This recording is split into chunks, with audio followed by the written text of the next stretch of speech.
Hey, feeling good, like I should.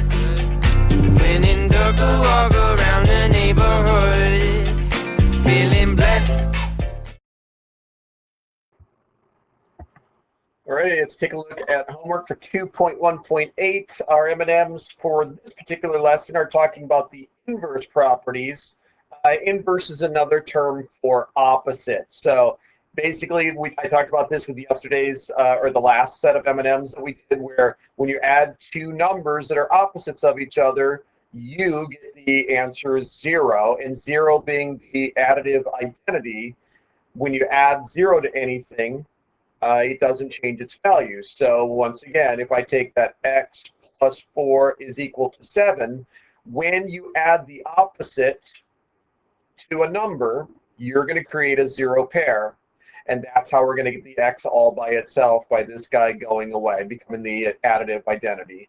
And of course, adding a -4 is the same as subtracting 4. So whether you show it as -4 on each side or plus a -4 really doesn't make any difference.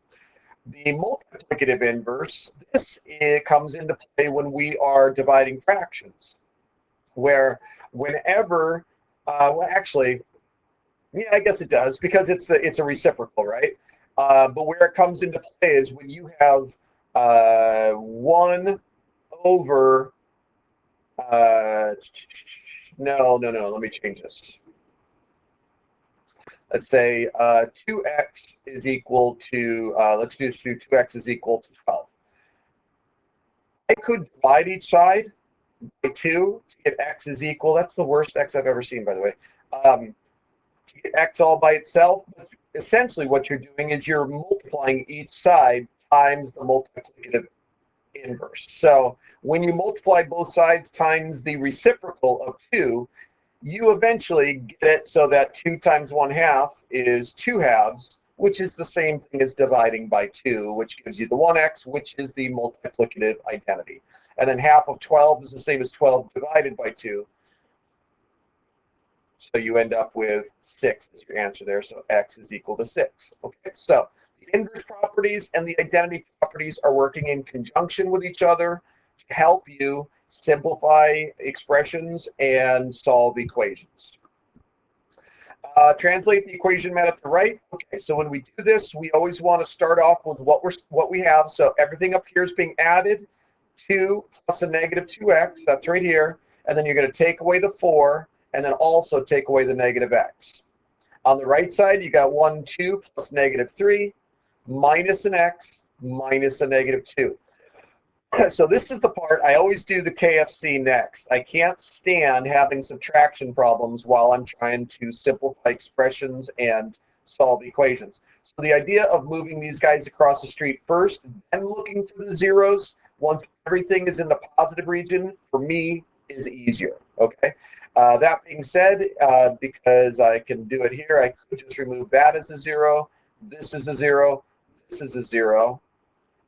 These two cancel out with those two. This cancels out with that.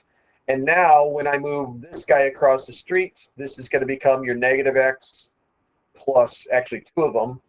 This is your -x plus a -2 or -x minus 2 that we see here. And here you've got your -x plus 1. And this is one of those situations where you're going to cancel out, right? You're going to add an x to each side, which zeroes them out, which leaves you with -2 is equal to 1, which we know is not true. So this means that there is no solution. There's no way the expression on the left could ever be equal to the expression on the right. Decide if each statement below is true or false. Explain how you know. Okay, so is -19 plus 7 the same as -7 plus 19? And the answer is no. This would give you a -12. That would give you +12.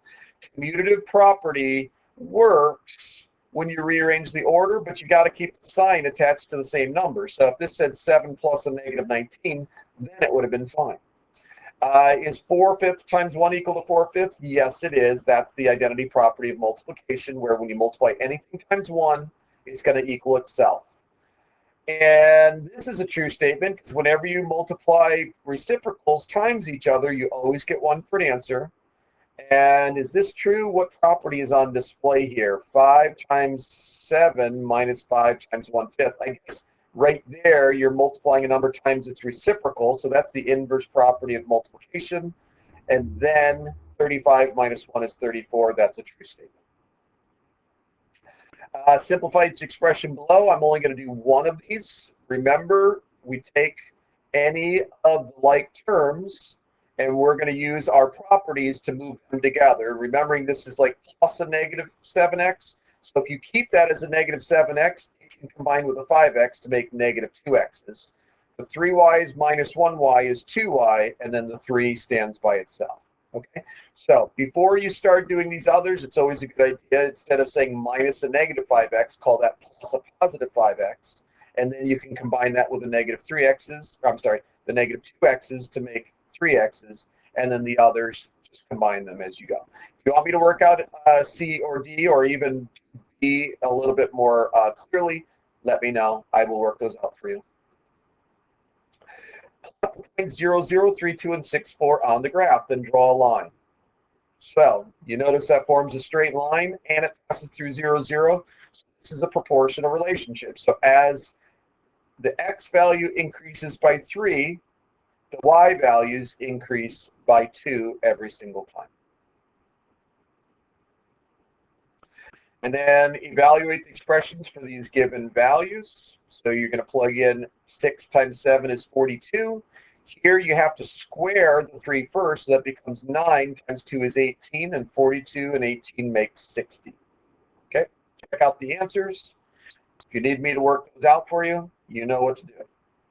And that was very, very quick. I like it when we work through these quickly.